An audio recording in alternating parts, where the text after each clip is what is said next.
Long time no see. I know it's been a bit, but we are on the final chapter of The Lion, the Witch, and the Wardrobe. This is not the final chapter of Chronicles of the Narnia. If any of you who have read the series or heard about it know that it continues on for quite a while. So I hope to continue on with the next few books. Sorry, I've been kind of running here and there with work and whatnot, but I hope to get back into a weekly routine of it. So let's jump right into it. Chapter 17, The Hunting of the White Stag. The battle was all over a few minutes after their arrival. Most of the enemy had been killed in the first charge of Aslan and his companions, and when those who were still living saw that the witch was dead, they either gave themselves up or took flight. The next thing that Lucy knew was that Peter and Aslan were shaking hands. It was strange to her to see Peter looking as he looked now. His face was so pale and stern, and he seemed so much older. It was all Edmund's doing, Aslan, Peter was saying. We'd have been beaten if it hadn't been for him. The witch was turning our troops into stone right and left, but nothing would stop him. He fought his way through 3 ogres to where she was turning one of your leopards into a statue. And when he reached her, he had the sense to bring his sword smashing down on her wand instead of trying to go for her directly and simply getting made a statue himself for his pains. That was the mistake all the rest were making. Once her wand was broken, we began to have some chance, if we hadn't lost so many already. He was terribly wounded. We must go and see him. They found Edmund in charge of Mrs. Beaver, a little way back from the fighting line. He was covered with blood, his mouth was open, and his face was a nasty green color. Quick, Lucy, said Aslan, and then, almost for the first time, Lucy remembered the precious cordial that had been given to her for a Christmas present. Her hands trembled so much that she could hardly undo the stopper, but she managed it in the end and poured a few drops in her brother's mouth. There are other people wounded, said Aslan, while she was still looking eagerly into Edmund's pale face and wondering if the cordial would have any result. Yes, I know, said Lucy crossly. Wait a minute. Daughter of Eve, said Aslan in a graver voice. Others also are at the point of death. Must more people die for Edmund? I'm sorry, Aslan, said Lucy, getting up and going with him. For the next half hour they were busy, she attending to the wounded, while he restored those who had been turned into stone. When at last she was free to come back to Edmund, she found him standing on his feet, and not only healed of his wounds, but looking better than she had seen him look, for ages. In fact, ever since his first term at that horrid school, which was where he had begun to go wrong. He had become his real old self again, and could look you in the face. And there on the field of battle, Aslan made him a knight. Does he know, whispered Lucy to Susan, what Aslan did for him? Does he know what the arrangement with the witch really was? Hush! No, of course not, said Susan. Oughtn't he be told? Said Lucy. Oh, surely not, said Susan. It'd be too awful for him. Think how'd you feel if you were he. All the same, I think he ought to know, said Lucy. But at that moment they were interrupted. That night they slept where they were. How Aslan provided food for them all, I don't know, but somehow or other they found themselves all sitting down on the grass to find high tea at about 8 o'clock. The next day began marching eastward down the side of the great river. And the next day after that, at about tea time, they actually reached the mouth. The castle of Cair Paravel on its little hill towered up above them. Before them were the sands with rocks and little pools of salt water, and seaweed and the smell of the sea, and long miles of bluish-green waves breaking forever and ever on the beach. And oh, the cries of the seagulls. Have you heard it? Can you remember? That evening after tea, the 4 children all managed to get down to the beach again and get their shoes and stockings off and feel the sand between their toes.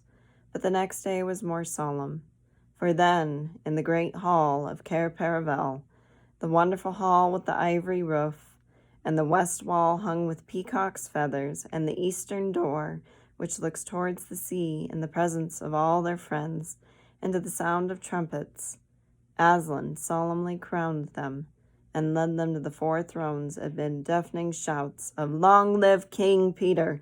Long live Queen Susan! Long live King Edmund! Long live Queen Lucy!" Once a king or queen in Narnia, always a king or queen. Bear it well, son of Adam. Bear it well, daughters of Eve, said Aslan.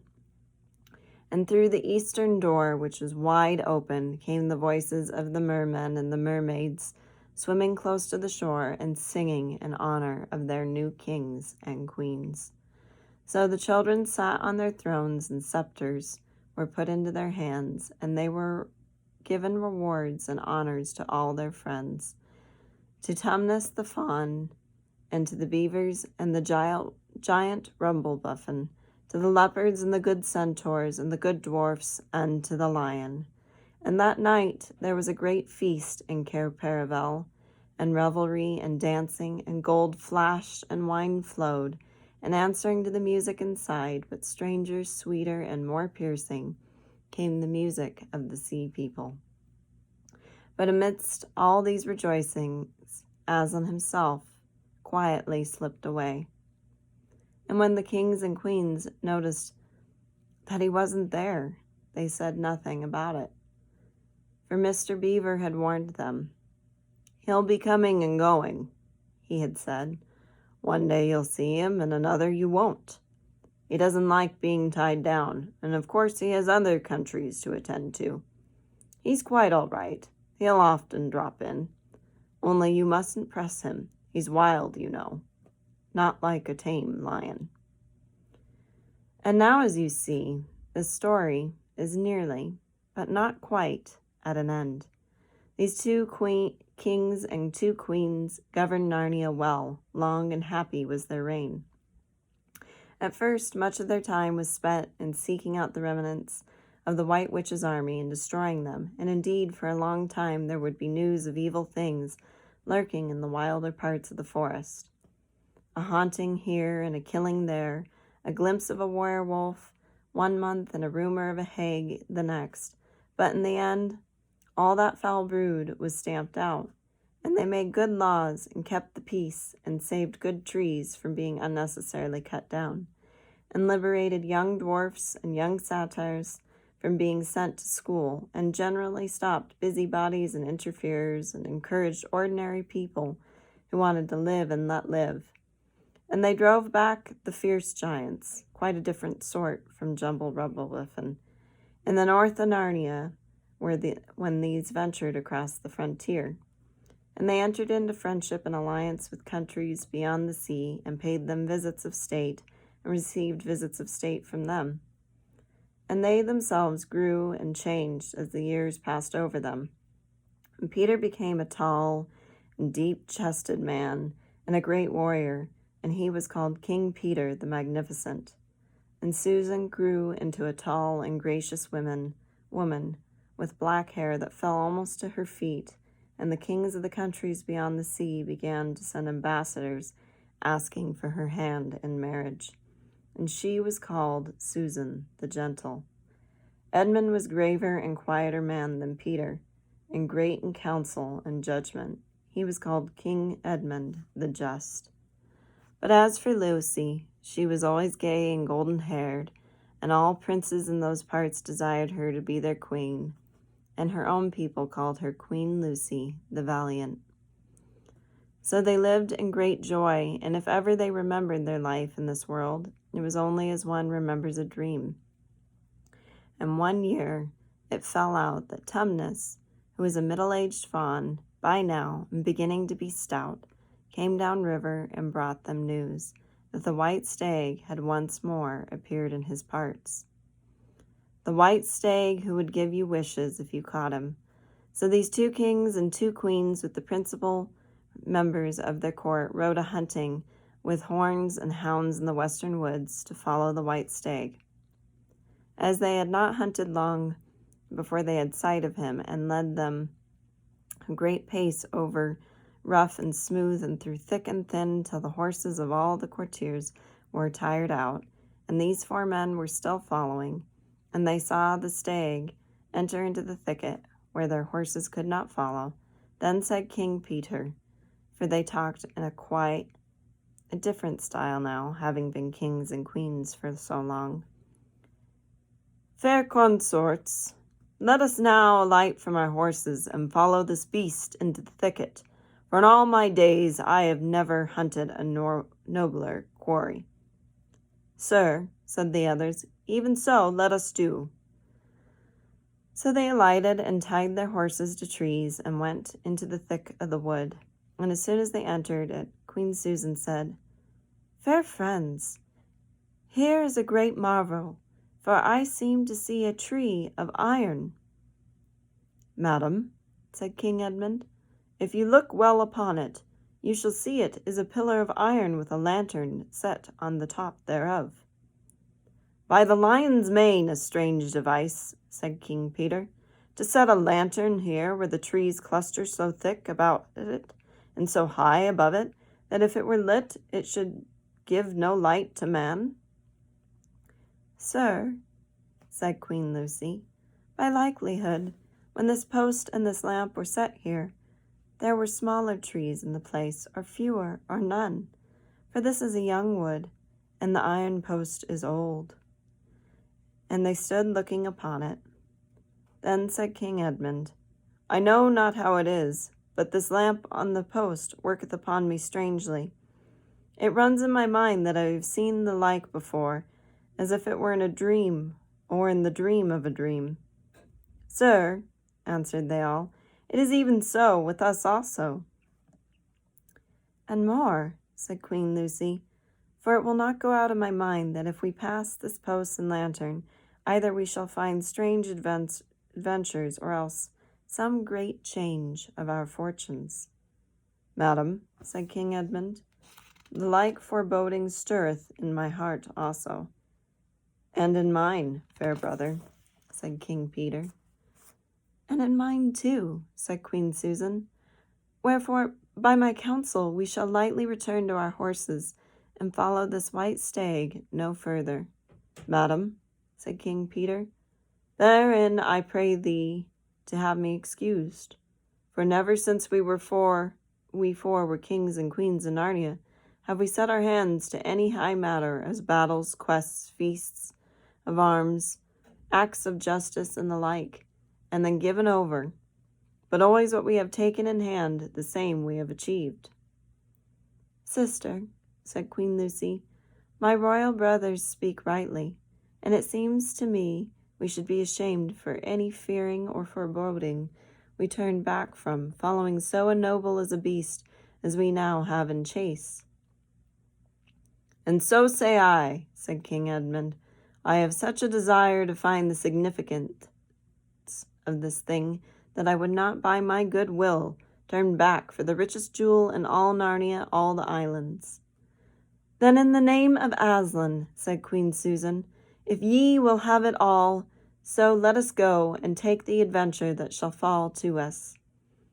So these kings and queens entered the thicket, and before they had gone a score of paces, they all remembered that the thing that they had seen was called a lamp-post, and before they had gone 20 more, they noticed that they were making their way not through branches, but through coats. And the next moment they all came tumbling out of a wardrobe door into the empty room, and they were no longer kings and queens in their hunting array, but just Peter, Susan, Edmund, and Lucy in their old clothes.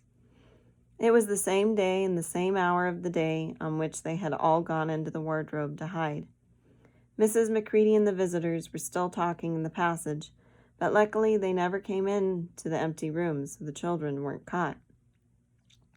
And that would have been the very end of the story, if it hadn't been that they felt they really must explain to the professor why 4 of the coats out of the wardrobe were missing, and the professor, who was a very remarkable man, did not tell them not to be silly or not to tell lies, but believed the whole story.